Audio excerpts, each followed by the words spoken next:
Welcome to the Talkin Smash podcast. I'm your host, Matt Hetherington. I'm joined by Dan Ives. Have literally just rescued. We just started the podcast and I realized that I wasn't recording. So we're now starting it again for a second time. Dan, thanks for being with me. Thanks for doing a redo on the beginning. Let's go. I'm buzzing to be here, Matt. I mean, we've known each other for quite a long time now, since really the beginning of TableTennisDaily, which is now a dozen years ago, more than a decade ago. Kind of showing our age a little bit here as well.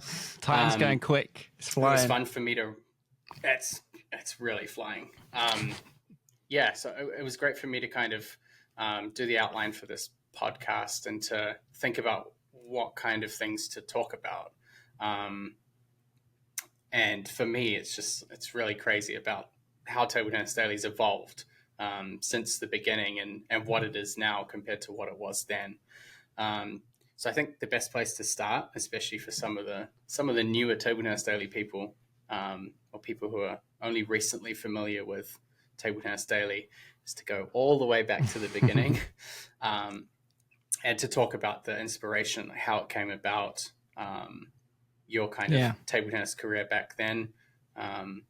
I got a cheeky smile out of him the first time I said it, but say you're quite a promising player in the UK as a junior, and obviously had some back issues. So maybe you can talk about how all of that kind of melded together. Yeah. I think firstly, one thing I remember is I was obsessed as a kid when it come to table tennis. It was everything to me.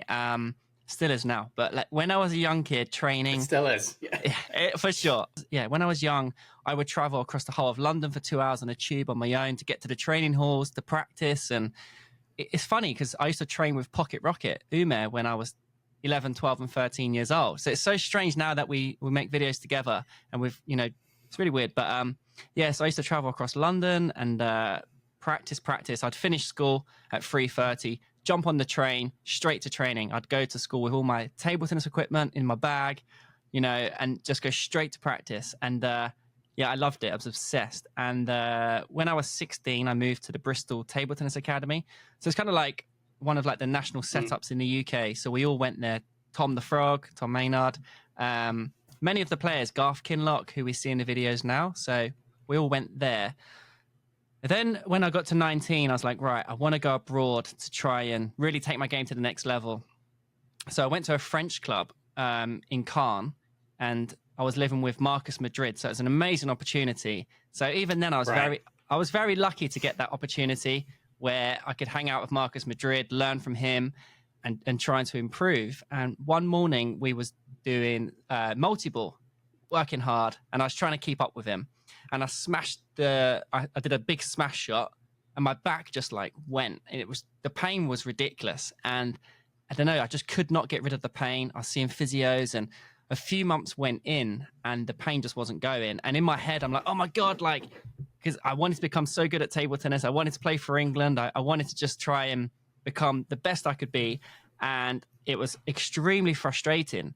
But so I had a lot of passion in trying to get back to playing, but really weirdly, I started going to the practice hall and was just watching the players because I couldn't obviously play. But there was Andre Filament in the training hall, Peter Sarida, Marcus, Jimmy DeVore, some really, really good players. And I just started video recording them, and I was like, this is amazing. Like, people need to see this because, like, back then, YouTube wasn't very big. People didn't really see much practice footage of players practicing. We would just see them, in tournaments. Yeah, exactly. And I was like, this is awesome. So I just chucked it onto YouTube, and it like very quickly got like, I don't know, 10,000 views. And back then, like 10,000 views which back then was huge. It was probably it's probably like the same as 100,000 now. Like, it was very strange. Like, I remember when the first YouTube video got 1 million views, and everyone was like, wow, there's a YouTube video with 1 million views. It's very different back in 2008, 2009. So I started video recording them, putting it onto YouTube and making some random videos. And I was like, this is fun. And I don't know what happened, but my energy for wanting to like play kind of went into that. And I was just like, okay, let's make another video, put it online. And people are commenting, hey, make more. This is so cool. And then I was like, I'm going to another training hall today. Toriola's there. I'm going to record him, put that onto YouTube, you know, and it just kept snowballing. And I was like, oh, I'm just going to keep going with this. And then, you know, and you're just chasing like the next video, and people are commenting. And obviously, thanks to everyone commenting back then, you know, like early on, like, hey, this is so cool. Post this, post that. And I started posting matches and stuff. And it kind of went from there. So then, and during all this time, my back injury was still there. Like, it was shocking. Like, I was having MRI scans. Do I need an operation? And a lot of, because I was only 19 years old, everyone, all the specialists I saw were just like, we're not going to operate. You're too young. Eventually your back will get better. Yes. And, you know, we know you love your table tennis, but we're not doing any operations. It's too risky. It's right near the spine. You just have to not play. And eventually your ligaments and stuff will start forming, build the strength, etc. So I just kept on making videos, and obviously all these views on YouTube, I was kind of like, and this is when YouTube was very early, but I was kind of like, oh, I want to kind of like push these views somewhere, make a community somewhere. So I don't know how it happened, but built the website, TableTennisDaily.com, and got a developer on a website just to make me this real basic version. I mean, I don't know if you probably remember the very early website, Matt. It was a bit buggy, lots of issues. It was wild, but it was fun, right? I mean, back then, like it was great. You know, yeah, really like nowadays, cheers. Like nowadays, you've got to be like, website's got to be responsive. You know, it's got all these different things. But back then, it was just like, oh, people come sign up to become a member, and let's just talk in a forum. And so when I made a video on YouTube, it had a lot of personality. Yeah, you know, just everyone talking about table tennis.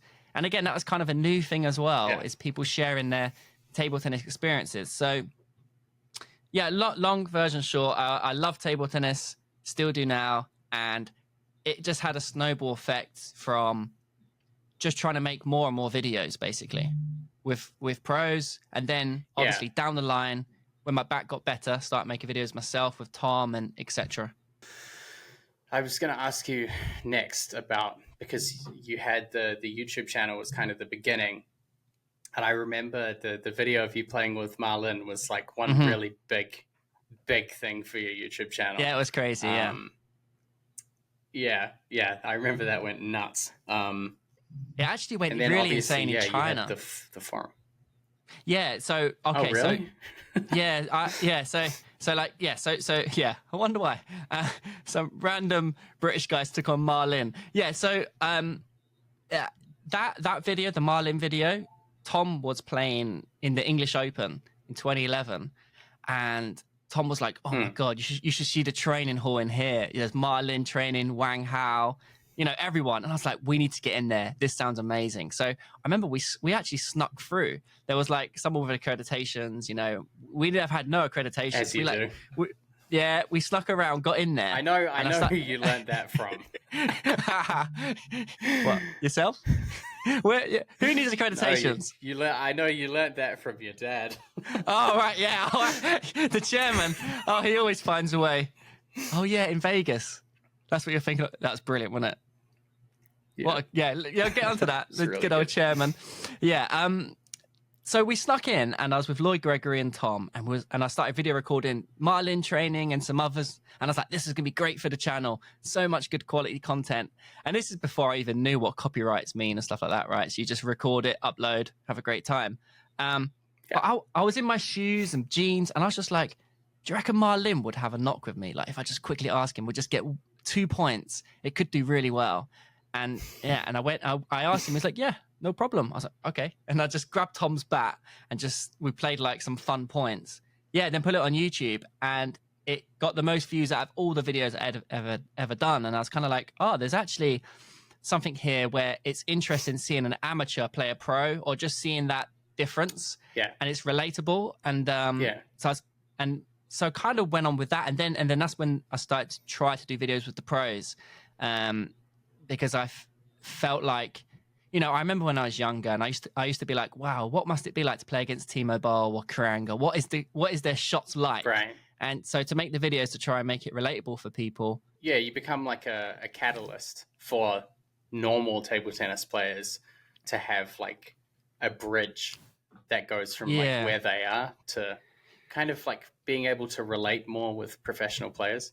Like you can't Yeah, I really think get so. that. You don't capture personality or things like that from like, And ITTF before WTT. of course, I think the difficult thing when it comes to like the players' personality stuff is we only see them at the tournaments, and table tennis is such a focused sport to play well. It takes a lot of concentration, and so it's very hard for the Yeah, players right. to do their thing, and they don't all have PR managers and stuff, and so they're kind of just at the tournament doing their absolute best to win the upcoming match, and then there's us lot jumping around like lunatics. I was going to ask next, because you kind of outlined the beginnings.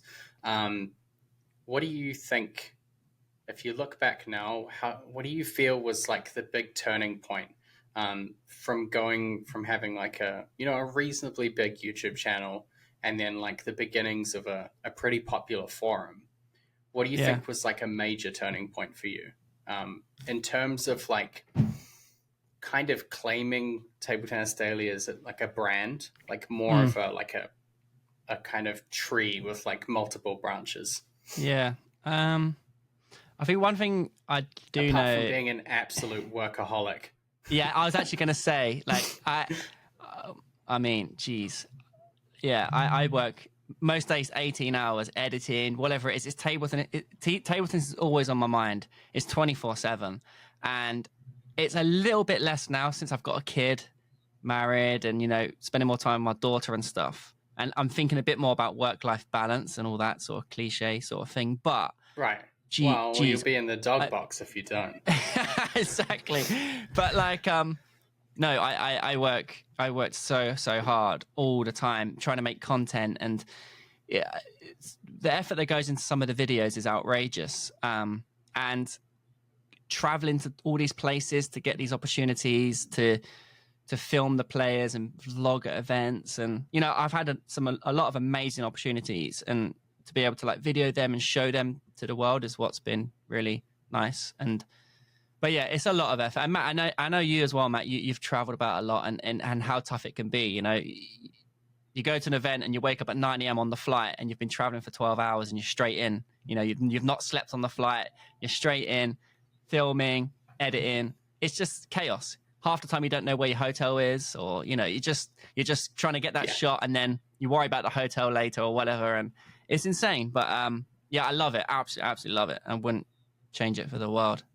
I guess the turning point is kind of when I was able to start filming with the pros and stuff. I think it really connected like people's imaginations to, oh, what does this player use? What does that player use? What does that person think? And then it just kind of really helped bridge the gap between the pros and the fans. So then did some videos of ITTF and WTT and doing training hall stuff. I think really helped a lot to the channel. Yeah. I mean, actually, like bridging along even further, to the next part of it, which is honestly one of my favorite parts about Table Tennis Daily, and I will be the first person to tell you now, I don't watch anywhere near as much table tennis as we used to, because we were like, back in 2011, 2012, it was like, okay, there's an ITTF Tour event on. It didn't matter what time zone it was in. The match was like 3 o'clock in the morning, 1 o'clock, 5 o'clock in the morning. It didn't matter. Like we were watching it. Obviously now, like I'm not going to do that now. Like we already have this problem going on, and that's with normal sleep. So, but yeah, I don't watch as much, anywhere near as much as I used to. But one of the things that I will watch religiously anytime an episode comes out is anything from TTD Super League or from the British League, because Love it. I love the sideline banter. I love like the cheeky commentary, or like the comments from like, especially from your old man, from your dad. Like everything that he says is like brilliant every single time. But I really love what you've done with it in terms of like the nicknames. Like people are like, oh, that's the frog. Like everybody knows the frog. Like it's just, people have really, it's given them something to kind of follow along with. You know, it's team oriented. I just think everything about it is like, it's like I want to watch it. It's like an episode of like any kind of TV show. Thanks, Matt. So my question is, in that light, knowing that you kind of grew up with these guys and they've really become a part of like the core of Table Tennis Daily now, how did you come up with this idea? Like to go from like, yeah, you're going like professional training halls, trying to get videos of pro players, and then all of a sudden you like pivot and you're like, you know what? I'm going to have my own team. I'm going to make sure that everybody knows who these guys are and why they're like, also like, how did you come up with these nicknames? Like that, that's also like a fascination for me as well. Sure. It's a good question. I mean, just before COVID hit, my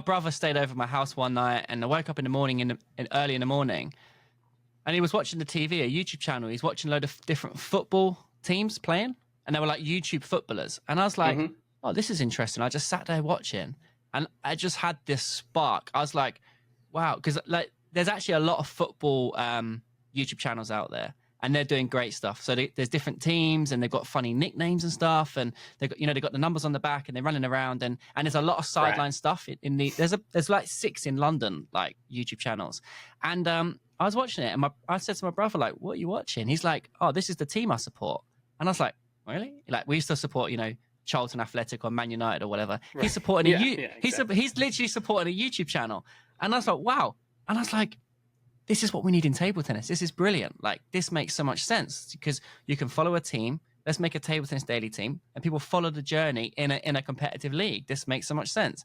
And I just had this snowball of ideas, and I was like, right, we need to have nicknames.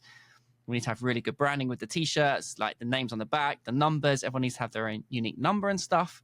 And we was already playing in like the British League in a lower division for fun anyway, and it was called the Table Tennis Daily team. And I was like, why don't we just go to this British League with our cameras and just film it? Like, film the car journeys. Like, I do miss the original ones we used to do. They were very rustic, unpolished. Right? Yeah. Rustic. Yeah, they were so unpolished, and we would like record ourselves in the car driving down. Like, yeah, you're gonna win today. Yeah. And you got and you got the captain saying like, this is the biggest match of our professional careers and stuff like this.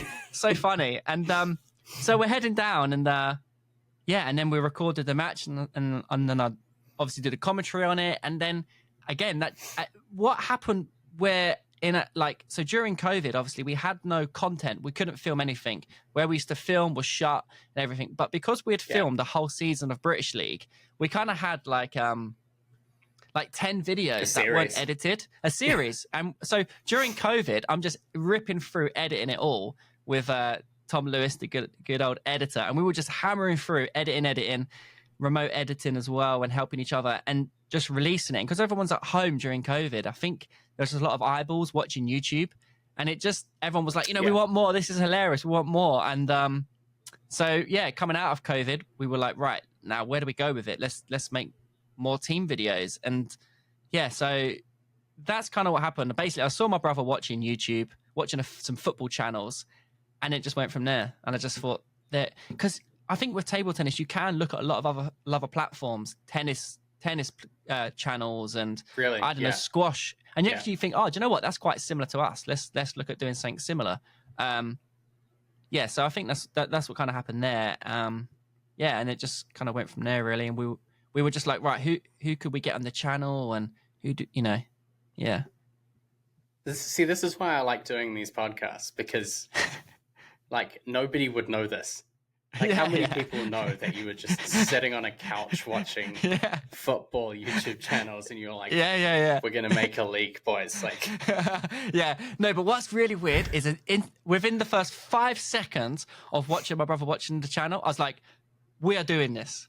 That is genius, Kyle. We need to do it. This is so good. And he's like, what? I was like, no, this content is brilliant. I'll tell you one thing. This is like something that's come up with me a lot, because a lot of people are like, I think now we're in kind of a very like social media and platform oriented era of the internet. And Sure. I think table tennis people are finally getting to it where they're like, I can build a platform, I can make content. And like people will reach out to me and they'll be like, oh, do you have any tips? And I'm just like, yeah, like be consistent, like be consistent, like just survive. Like the longer you make it, other people will drop off. Like they can't maintain it. And I will always say, like, if you look back and you look at the biggest platforms in table tennis and you look at people like Adam, Bobro, and Pongfinity, and you, and maybe me, like my YouTube's not that big, but the one thing that kind of connected all of us is we just kept going. Like we just started and we never stopped. Right. But I think one of the things for me that separates you from the rest of us is that you always get these kind of like just these little ideas planted in your head and you always see them through. Like some of the things that you've done, I mean, to create your own league is like I can't even absurd. tell you. It was so I absurd. can't imagine ever. I can't imagine having that idea and be like, I should start my own league. And then, I think the next morning I would wake up and be like, what a silly idea I had last night. Like, obviously I'm not going to start my own league. No, you actually go and do it because that's just how you are. And you talk about snow ideas like snowballing, like everything ends up snowballing for you. Cheers, Matt. I mean, that's Dan Ives for you in a nutshell. Let's go do this. This would be great. Like actually some of the guys in like the team now are like, right, Dan, that's a great idea, but hold back a touch, I'm like, no, it'd be great. But but you're right with Pongfinity, those guys have done fantastic. Bobro, yourself, like there's I think you're completely right in that you just got to keep pushing through it, and it is difficult because sometimes things get in the way, like do I work, do I need to get a job, can I maintain this, and there's a lot of that elements as well. It's quite similar to actually becoming a professional table tennis player. Players have to make the decision of, do I go all in and train full time and try and get a salary, and it's really difficult balance. The TTDSL, so when we made our own league, it was ridiculous looking back at it. Wow, like the effort. But what happened was we were still in COVID, and me, Anthony, and a few of the other guys, I think Captain actually brought it up in a Zoom call. This is when Zoom was so popular and everyone's just on Zooms, right? No more face to face.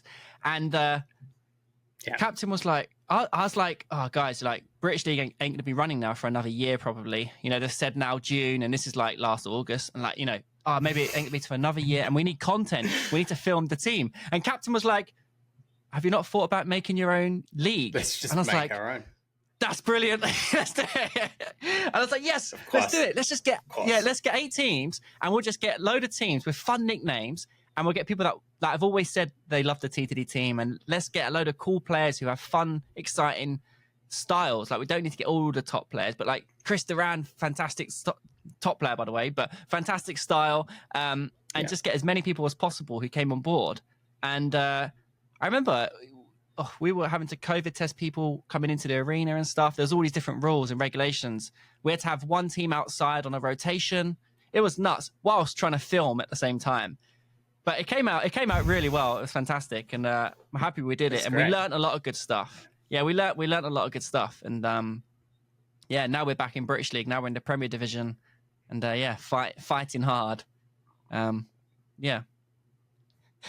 Well, I'm glad you're doing better in that than you did in season 2 of the Super League. Yeah, it got quite strong. The thing is, though, again, right, we were analysing it the other day, and it could, like, we lost a couple of one-set showdowns, and then there was a couple of matches where if it had gone either way, we probably could have won it, And even the first season that we won that, so close as well. It was so close, so... I mean, that's what makes it good to watch as well. Yeah, I guess so. Yeah, it's like and it's not. I tell you, it doesn't necessarily matter. Like, if you have like top international players. Yeah, you just have like really, really close matches. 100% agree with that. That's what we've kind of all realized as well, is if you have close matches in table tennis, it's entertaining for someone watching. It's and if there's similar levels and what can be tough, and I think all the players have got really used to it now, is when you are in a close environment, like let's say you are in the fifth and you've got all the cameras in your face, and you've got chairman cracking jokes and there's all the stuff going on. But at the same time, we try and maintain that like professional, give your best approach. And it's somehow we've got the balance, I think, right, where we can give 100%, but also do the chat as well. And it's good. All right. Speaking of a balance of professionalism and ridiculousness, we have a break segment now. These are my favorite parts, and I've kind of I feel like I started off a little bit conservative, but last time in my podcast with Sophia, I asked her to assemble a bank heist team from her teammates. Right. What I'm going to do for you, because you have Table Tennis Daily team, is I'm gonna ask you to assemble your own fellowship of, I'm calling it Fellowship of the Ping, which is horribly unoriginal.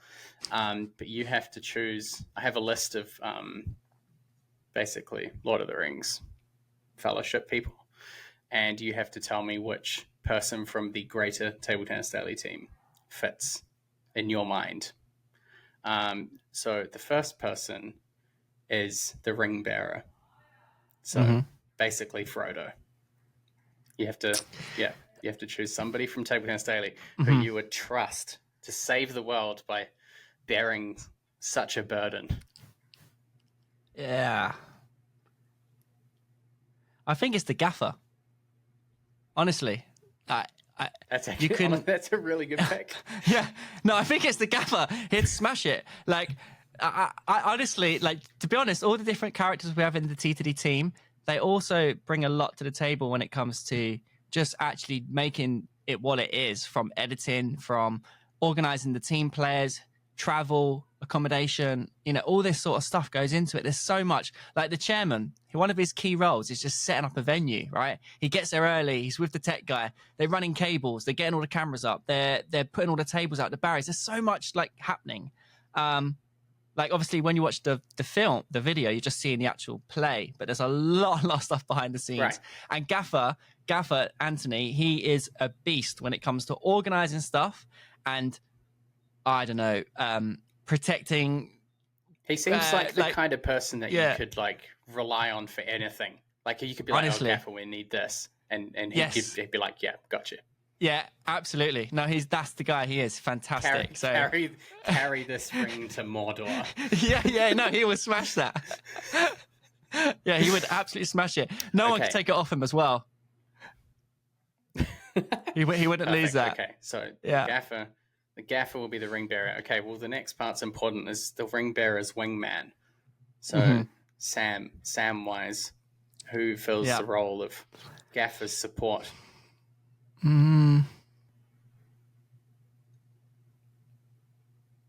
This is the part that I like the most. Just seeing people squirm under the pressure. I'm struggling with this one. Could it be? Because I need to know what other ones will come in later. I think maybe. Can I say myself? Yeah, of course. Yeah, I think. Me. Okay. Yeah, I quite. What'd you say then? You've been here. Nothing. Carry on. Yeah, I think either me or Tom. Yeah, either of us two. Well, I feel like Gaffer. If you want to change things around. Yeah, maybe. Okay. Yeah. Let's go with me for now. All right, we'll go with you for now. All right. The next part is the guide. Now I've put in brackets here Smeagol because first of all, may I point out that whoever you choose, this is not a physical choice. You're just picking somebody who is the guide for the ring bearer, not somebody who gives you Gollum vibes. Tom has a world-class impression of Smeagol. You should bring it into this podcast, Lashai, and boot it in. Very good impression. Like it's spot on. Tom should actually be an impersonist. He's unbelievable at doing impressions. For the pro players as well. So you'll have to get him on the show, and then you can get him to do some impressions. Just go through a list of impressions. Yeah. I can just do another podcast. I'll have him impersonate you for the second one. You can go and take a tea break. Yeah. Okay. Smeagol. I'm gonna go with Tom. Tom's the guide. Okay. Yeah. Perfect. The wizard. So, who's your team? Gonna have to Gandalf? give that to the chairman. Gonna give that to the chairman. I think that's a good choice. Although he might come across as inherent wisdom. yeah, exactly. Although he's comes across as like epic banter and stuff, he does maintain a good stability to the ship of the TTD team. Like, yeah, it's important. Actually, when he's not at the TT team videos, we're like, there's no chair today, you know, and it does help have that, like, yeah, there's no think about it. It's good. So yeah, go chairman there. All right, the wizard. Okay, the next one is... Should give it to the Dane really for the wizard, shouldn't we? Well, you never know. There might be the next one I was going to do is the archer. Ooh. I don't know how you would quantify this. Is there someone with I'd give the aim? No, it's the Dane. I'd give Dane as the archer. He can do what he wants. He can hit a winner with the end with his hand, the end of his hand. Yeah, no, it's perfect. Now, I can't tell you what I've seen in the training hall. This guy, the Dane, it's a joke what he does. Like, it's outrageous. Like, you know, none of this stuff is set up as well when we're doing these team matches and stuff. We're in real competition, and he pulls off the most ridiculous stuff.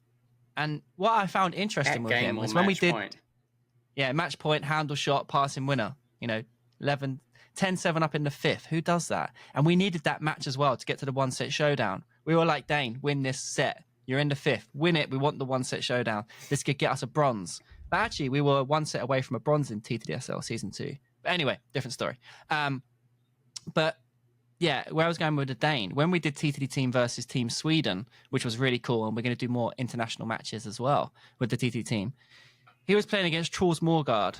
And obviously, Truls is outrageously good. Like the guys, and the Dane was kind of like when I play against the pros, when they go for it, I can't get back the serves. It's messy, you know. It's really hard work. Whereas Dane looked really comfortable. Yeah. You know, he was like pushing with no problem. He was blocking the first one with no problem. And I was like, holy hell! Like he's able to like kind of utilize his style even against the pros. So that was quite interesting. And when I spoke to him after, he was like, oh, yeah, I trained with Truls for many years when I was younger, so I kind of know his style and stuff. So, yeah, he knows him well. But the Dane is the secrets. Archer. Yeah. All right. The next one is the Mad Axeman. So, who your team should have given that to the gaffer. Yeah. That's the tech guy. It's like somebody with a little bit, somebody barbaric. Yeah. Bit of a barbarian. Yeah, mate. Oh, the ringer. That needs to be the ringer. That's true. Yeah, the ringer. Graft. You got to keep an eye on this guy. Yeah. He's, 1 minute he might rip the net off in anger, or no, he's great though. The ringer's fantastic, and but he's he just wants to win, you know. All right, we'll do one more. He's a beast. We'll do. Yeah, absolutely. Yeah. We'll do the, I don't know how to name this, but Aragorn. I mean, he's a swordsman, but he's kind of, say, like a future king. Yeah. I'm just thinking the previous one, I should have given that to the Beast, maybe. Yeah. The Beast Gimli? is... that would work. Yeah, I think so. Yeah. Ring and Beast are quite similar. I think the Beast even more so. Yeah, it's nice. Give that one to the Beast. And then, the last one, the Swordsman. Like future king as well, remember? Aragorn. Yeah. It's like the king of men, isn't he? Yeah, I'm thinking.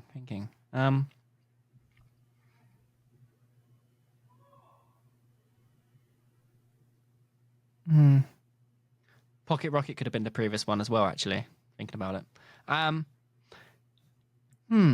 He's I think got multiple options. For yeah. Everyone can fit in that one. Yeah, everyone can fit in that one. I can put myself in that one. Every table tennis player can fit in that one, to be honest. Maybe I think the gaffer would have been great for this one. The gaffer's very steady. I don't really know for this one. Haven't got one. What about the captain? Oh yeah, the captain. Captain's a great shout. He always kind of is he's like vocal and like he takes the lead with the team. Of course it's the captain. Yeah, that's why he's the captain. Fantastic. Great shout. Yeah, I've not actually seen the captain much recently, so it didn't pop into my head because he's got a bit busy at work and stuff and kind of took a little bit of a back seat with the team. But he'll be back guiding the ship. Perfect. All right, so we've got Gaffer as the ring bearer. You're the Samwise, the ring bearer's wingman. We've got Frog for the guide, Chairman for the wizard, the Dane for the archer. We've got a Mad Tie for the axeman, but we're going to go with the beast. Yeah. And then the captain is the future king of men. This would make a really good cartoon graphic. It's really nice. Can we get like a cartoon graphic made of like the Lord of the Rings characters and put everyone's heads on it? It'd be fantastic. I could have a go. We'll try. I'm not making any commitments at all. My editing skills are... In terms of now balancing back to the semi-professional, we'll move on with the topic at hand, which is the continuing evolution of Table Tennis Daily. This was like, okay, if you talk about Super League being a huge idea, this like dwarfs that idea. Like this just totally overshadows it. You decided to create an HQ building for Table Tennis Daily. You the amount of work that went into this. You have a building that you've basically gutted the building and refurbished it. To be done that twice over as well. Right, exactly, because it's now you've converted it into a PingPod. I mean, you talked about how it was a really, really big dream for you to have like your own building. Can we just go over like how this happened? Yeah, so because having a YouTube channel and a forum is one thing, but then having your own building, you're like the dude perfect of table tennis. Yeah, try it. It does bring a lot more things that you didn't know about, and probably become an expert in health and safety, in all these different things that happens when you have a building. But no, so me and Tom for many years was traveling to London where we had our small venue where we used to have filming before, which was my dad's old club, and had some girth flooring in there. It looked quite nice in the videos. It was just a single table room, and yeah, it was real difficult traveling down there every week and trying to film, and we go there and then the hall, we couldn't use it. Yeah. It's really difficult managing all this. And I just said like, one day we need our own venue. We can film in there 24/7 when we want to. We can do all the editing in there and have everything all in-house with everything we're doing and cut out all this time we're losing. And yeah, and also at the time, like I was already doing lots of different coaching in Bristol where I live, and there's already a big community of people in Bristol. And I always said to myself, if I had my own venue, I would be able to edit and film 24/7, but also the tables can be there for the public to use whenever they want. And I just thought it makes sense because Bristol has a big location, lots of players, and yeah, I was just like, at some point I need to go for it. So just after COVID, I was kind of like, right. During COVID, obviously I was at home, no one was doing much, and I just had lots of stuff on my mind. And I was just like, okay, how could I make this happen? How could I get my own venue? And at the same time, my dad moved to Bristol, and he's a construction person. Like he's in construction, so makes buildings for a living and stuff. Builds buildings for a living. And we were just like looking at different warehouses and found the one we're in now, and it's just perfect. And we were just like, yeah, we could have a one table set up for our filming or 3 or 4 tables for practice nights. It would just work fantastic. And it kind of just went from there. And my dad did the initial build. We got it all set up, and now we have PingPod, which is fantastic because I love what PingPod are doing and the way they approach mainstream table tennis and the public is really good. So right. the merge is perfect. Yeah. So yeah. Yeah, it's been pretty crazy. I mean, that like just comparing, like if you do look back and think of, like I said in the beginning, like looking back at the beginning of what Table Tennis Daily was then, it's like a kind of a kind of fanboy YouTube channel of like someone who's really passionate about table tennis, and then like a forum, which, as you said, had like a little bit of a rustic vibe, but everybody in the forum was like a diehard. And now it's like, it's crazy to think of like how it's evolved over like a decade and more, to the point where like you have your own HQ. And I think honestly, one of the biggest things that I was kind of like glad for you for was that you kind of you built up like a little bit of a team, because I can't imagine trying to do all of that stuff by yourself. No, I kind of find it's like actually with me, like the stuff that I'm doing is always like, it's just me. And I'm like, there's only so much that I can do. Yeah, exactly. But like every time I kind of, we talk about stuff, or, the smaller number of times that we actually met and saw each other in person, I was just like, God, he's just always like, he's always in front of a screen editing something, or like just nonstop, the guy. So like knowing that you have a little bit more of a team around you is kind of, I'm like, okay, this is good for him. Like he needs this. Yeah, he's not going to go bonkers. Yeah, yeah, no, exactly. And actually, since we've had the venue, for sure, that's really helped create a really good team. It's been brilliant, and I've got there's probably around 10 of us who are actively doing stuff at the HQ every week and helping Table Tennis Daily grow. So that's really, really helped for sure. Whereas before, when we didn't have the HQ, it's everything's split everywhere, and no one's meeting in person, and it's very difficult to manage everything. So it has really, really helped on that front. So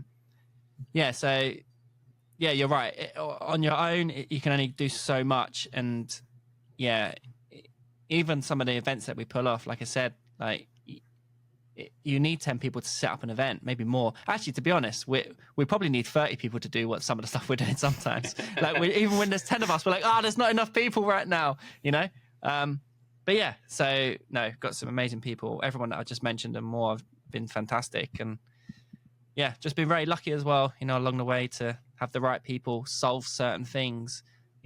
Like the problem is, I think with the the HQ, for example, there's some things that can cost absolutely thousands. Tradesman needs to come in and repair something. And, the tech guy, for example, has been fantastic in helping us in a lot of the problems and coming up with solutions.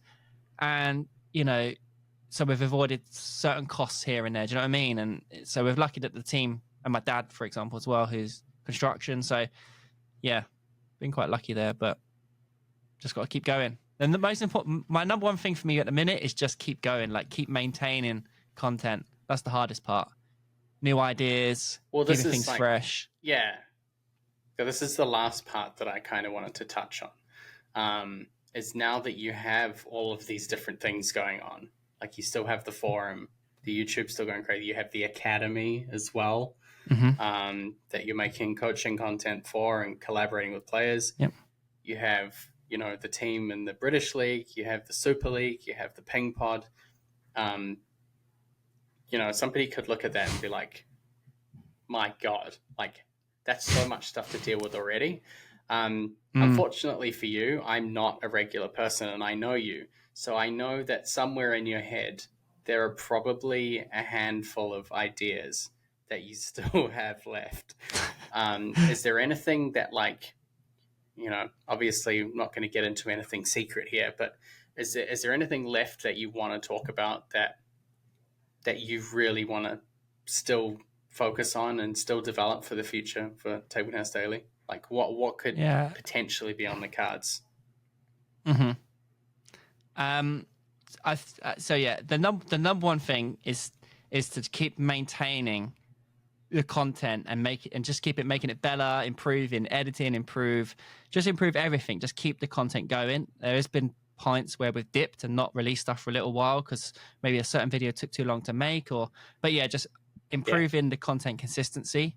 That's really important. I want to maintain that. As you mentioned earlier on, the most important thing when it comes to doing content, being a content creator, is just consistency and just maintaining it and just keep pushing it. And that's key. So want to maintain that and build those workflows. So the team, being able to have other people be able to do some of the stuff that I can do and stuff like that, and improving that output. And then one thing we really want to try and do is take on Pongfinity. I think that's been on the, a lot of people have asked that for a long time. Every single YouTube video is, hey, when you're playing Pongfinity, it doesn't matter what we upload, it's when you're playing Pongfinity. So we want to get that this year. Might be coming, who knows? And so that video, we definitely want to do that. And in terms of other videos, so I think I want to do more international TTD team matchups. So how we played against Sweden, I think that went really, really well, because it kind of goes back to the early days when I played Marlin. What's it like when someone plays this person, and doing the whole 5-0 head start or whatever with a pro, and you've got Dane versus, I don't know, Karanga. Be a cool video, right? And people want to see it. So as you mentioned, building the personalities of the other players of the team has made it now interesting for when, like, I want to make a video, Pocket Rocket versus Karanga, backhand to backhand, first game to 11. Yeah. I think that'd be so fun. And also want to make a video. You show like those players in a different environment as well. So it's like, true. You don't usually see like, okay, Trills is a little bit different because like he's always kind of, he's an entertainer as well as a great table tennis player. But, a lot of the players, so you kind of know what he's like. Like the tone of WTT is like, it's quite still very serious. So I feel like, doing that kind of video, like the Sweden versus TT Daily match was like great because you kind of like project what your team is like onto their bench as well. And then they kind of join in. No, they had a great time. Yeah, exactly. Yeah. It was hilarious. Yeah, it was so much great banter. And Per Garel was hilarious. Wow. It was, and Jens as well. Jens as the coach. Like, it was just so many funny moments. And it was really good. So I want to do more of those because I think that's also helping bridge the pro players to the audience. And it's doing it a different way, rather than me always, let's say, me playing against the pro, but having Tom versus a pro or the others. It's really good. So I want to get more of those, which would be awesome. Yeah. So we've got a few of those discussions happening. So that, and perfect. Well, this has been really great. I mean, it's always fun to like, I kind of, even for me, like I've kind of been in and out of Table Tennis Daily.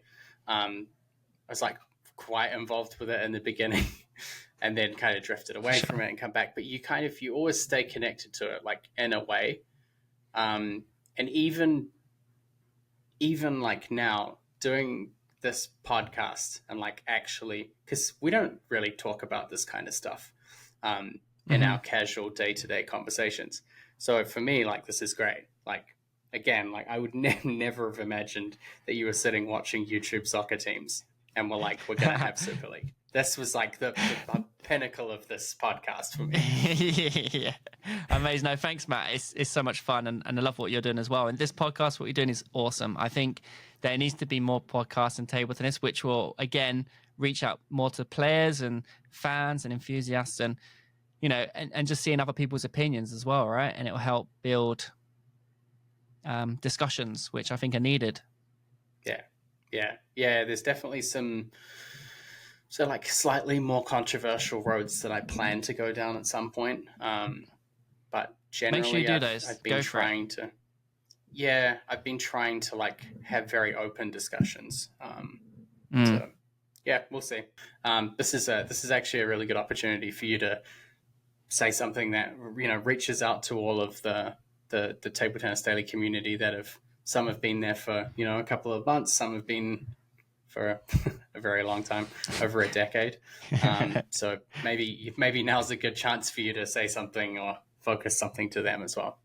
Yeah, I mean, I just want to, I would love to say massive thanks to everyone that's actually followed Table Tennis Daily over the years and commented and subscribed and got involved in the forum and the comments, because it really helped help us come up with ideas, to also just keep pushing to make new content. I mean, that's where a lot of it comes from. The passion comes from the people, commenting and having a great time. And like you said early on with the forum, there was a really good community, really great set of people showing their progress in their game. And I think, massive thanks to everyone really that's helped push Table Tennis Daily and follow it and enjoy the content. Thank you. This was great. And we have another podcast lined up. So we do. For everyone who enjoys this one, you'll be treated to at least one more. Cheers, Dan. Ooh. No, thanks so much, Matt. All the best.